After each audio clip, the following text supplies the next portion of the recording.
According to Thai legend, the lush, beautiful Doi Nang Non mountain in Chiang Rai province is inhabited by the spirit of a mythical princess. In fact, locals say that if you look closely, you can actually see the figure of the sleeping princess. And many here fervently believe it's the spirit of the princess that helped determine the fate of the boys' soccer team trapped deep inside the twisting caves of her mountain. The idea is, if she's happy, she will smile favorably and help a good outcome.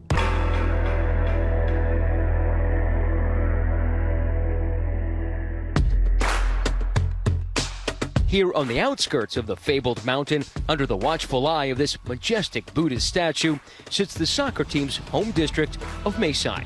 It's the very northernmost district in Thailand, located snug against the border with Myanmar. Mae Sai is a small but bustling community of over 21,000 souls, with gilded temples and busy markets. I visited a local Mae Sai school attended by one of the soccer kids. It's a happy place. American Carl Henderson teaches English here. They seem really well-mannered, well-behaved kids. They are. They're some of the best behaved kids, but they can play like all children. And just like children all over the world, kids in Mae Sai have a passion for soccer. One of the local youth teams that plays on this slightly ragged soccer field is dubbed the Mupop, Thai for Wild Boars. The team is composed of kids from schools around the district ranging in age from 11 to 16. In the wild, wild boars are ferocious and fierce. Is your team fierce? I've been trying to coach them to be brave and be strong, just like the name of the team. Were the wild boars any good? They didn't expect to win or lose. They just enjoy doing what they love. And indeed, the Wild Boars have a reputation as a cheerful, fun-loving group. There's forward Dom, the leader of the group, quiet left-winger Adun, known for his English-speaking skill, and the goalkeeper, irrepressible Biu. Smart student, and he's a very popular student. He's funny, he likes to joke around. Day 1, Saturday, June 23rd. This video was taken that fateful morning of the Wild Boars practicing out on the field. Posted on Facebook by their 25-year-old assistant coach known as Coach Ake.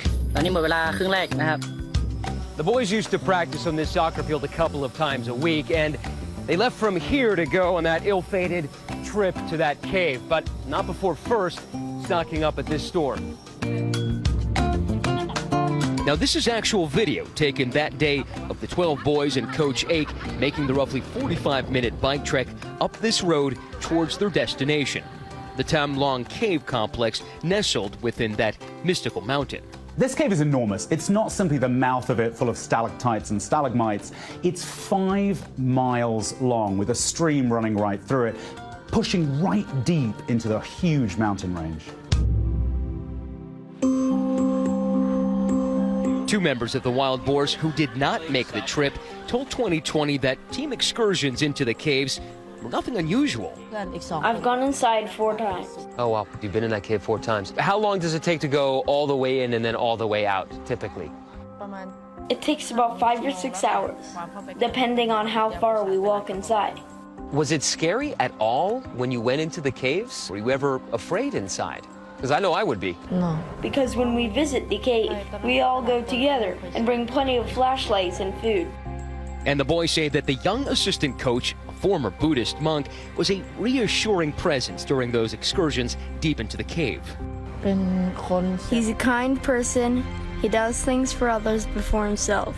But other adults say they were unaware of those team expeditions to the cave. Did you know he ever took them in? Because apparently they did this pretty frequently.